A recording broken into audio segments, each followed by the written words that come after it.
আপনাদেরকে বিনীত অনুরোধ করি, আপনারা আমাকে থেকে শুরু করে যাকেই প্রোগ্রামে ডাকবেন আপনি শুধু তার নামটা বলেন, বক্তব্য দিবেন শরীফ ওসমান হাদি।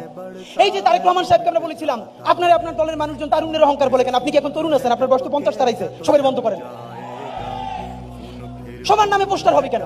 মানে প্রত্যেকে, আমি তো জামাত ইসলামকেও বলবো যদি তাদেরকে পাই, প্রত্যেক দলকে বলতে চাই, প্রত্যেকটা পলিটিক্যাল পার্টির লিডারদের নাম দিয়ে ছবি দিয়ে একমাত্র পোস্টার করতে পারবে তাদের কেন্দ্রীয় কার্যালয়।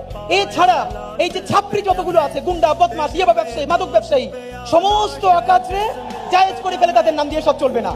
যদি আপনি ইয়াবা ব্যবসায়ী, মাদক ব্যবসায়ীদেরকে পোস্টারে আপনার নাম ছবি ব্যবহার করতে দেন, তাহলে ও যে খুন করে, চাঁদাবাজি করে, তার দায়ও আপনার নিতে হবে।